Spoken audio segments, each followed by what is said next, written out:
teams in the National Football League should be this week. Max, of course, I got to listen to you. It's my obligation, but you know to listen and pay attention. Let's go to the top 5 teams on the list. Number 5, Tampa Bay is out. Guess who's in? The Indianapolis Colts.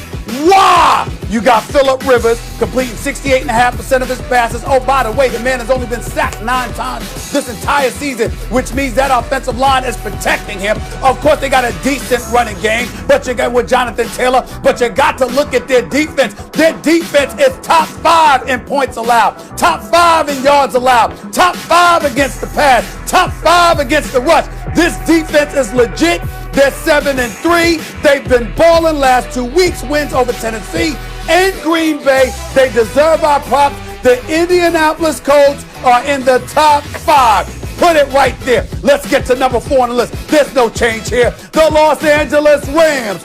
Why? Because that defense is big time. That's why with Jalen Ramsey, of course with Aaron Donald, the man, Brockers and the crew. We saw once again Tampa couldn't run the football, even though that's nothing new. But they had a tough time passing, even with all those weapons Tom Brady has available to him. Meanwhile, Jared Goff, Robert Woods, Cooper Kupp, you saw what they did. 23 receptions for 275 yards combined. The Rams are a well-balanced team, legitimate Super Bowl threat, exceptionally well coached by Sean McVay. They're a top 4 team. Let's go to number 3 on the list, please. It's an easy one, y'all. It's a gimme. It's the New Orleans Saints. Why? Even without Drew Brees, Taysom Hill comes into that game and gives you something Drew Brees could never give you. That's the ability to run the football effectively, to be a threat moving the change. Scored 2 touchdowns on runs. That is Taysom Hill. Threw the ball decently well, completed 78% of his passes, still got Michael Thomas, still has Emmanuel Sanders, still has Alvin Kamara, and that defense is no joke in New Orleans either. They're a top 3 team. Let's go to number 2 on the list. Are you ready? It's the Kansas City Chiefs. Why? Because they're the reigning Super Bowl champions. They're 9-1. Patrick Mahomes is that dude. Make no mistake about it. You saw my brother from another mother, Travis Kelce, balling, Tyreek Hill and the crew. You know what they bring to the table, but they did struggle against the Las Vegas Raiders, and they needed the heroics of Patrick Mahomes with Travis Kelce and those boys to come on through. I didn't like that about them. I thought there was a little slippage there that they deserved it, but really it wasn't slippage on their part.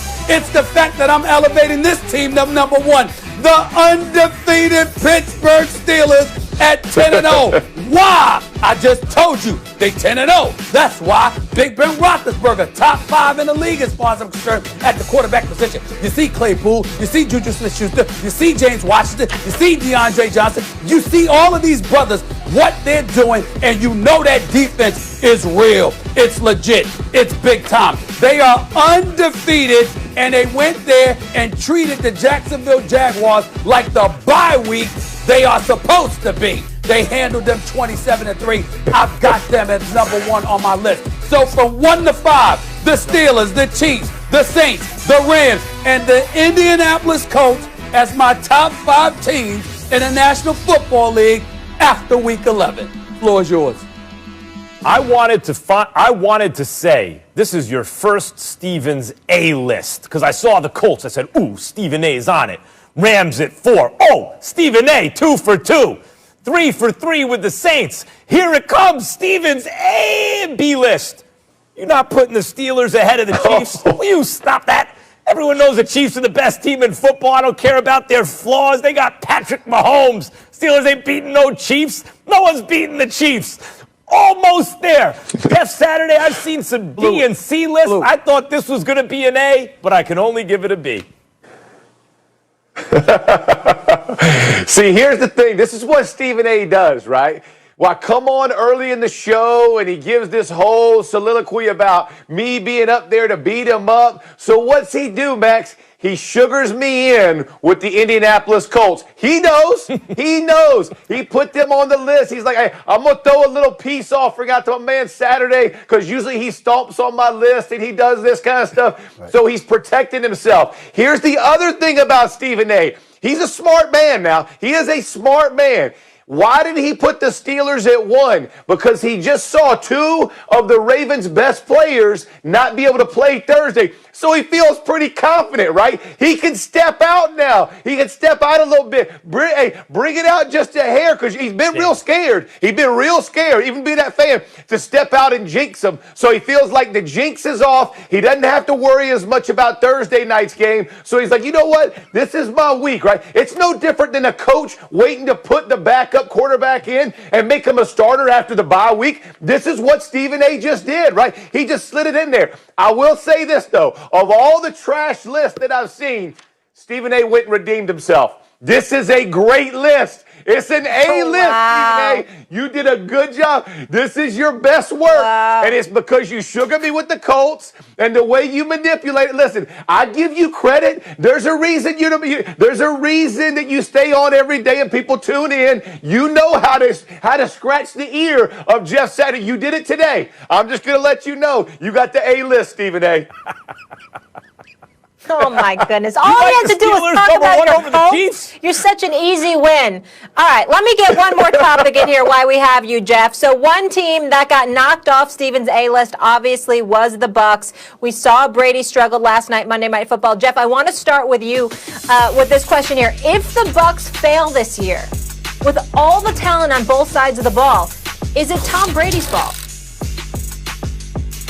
No. This will be an organizational failure if they don't do it because of this year. I mean, I think if you're looking at, you are forcing a situation right now. You are seeing that Tom Brady is not making the plays down the field that your offense demands. So what changes can you make? Because you're still loaded on defense. I know they didn't play great last night against Jared Goff, but they still held him to 27 points and got 2 turnovers. So those teams can usually stay in. But you got to find a way to put some fire in this offense, whether that's bringing it down to more intermediate or check down type throws, whatever you have to do, and then establish the run. You know, without protection and trying to throw the ball deep, Tom Brady has not been the same guy his whole career, much less at 40-plus years old. So in my opinion, it will not just be on Tom Brady. There's enough blame to go around. With the exception of the Go ahead, Stephen A. Listen, with the exception of 2018, Bruce Arians has been a head coach in this football league since 2012. What's the problem? What's wrong with expecting more from him? The fact of the matter is that you got Tom Brady, you got Antonio Brown, you got Chris Godwin and Mike Evans and Gronk and Brate. Even with O.J. Howard being out for the season, you still got Leonard Fournette, you got Ronald Jones. What's the problem? Well, at least you had Ronald Jones before last night. I hope he's all right. The bottom line is this. You've got a multitude of weapons, okay? And you've got Todd Bowles coaching a defense in a respectable enough fashion for us to think that you have a chance. What is the problem holding Bruce Arians accountable to at least to the degree that we hold Tom Brady accountable? I have no problem with that. Yeah, no one holds Tom Brady accountable, apparently, except for me. Guys, Bruce Arians was good enough with a quarterback who's a third stringer this year. Jameis Winston's a third-string quarterback. He went to a new team. He's not, the starter goes down. He's not starting, right? Like, he's a third stringer. That's the honest truth right now.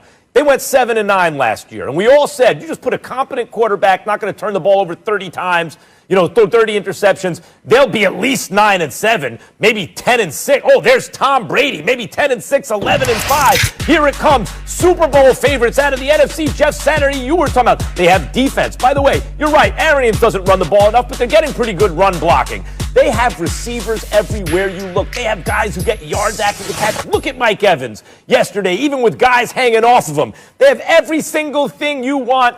And when Brady comes up short against the Saints twice, when he comes up short against the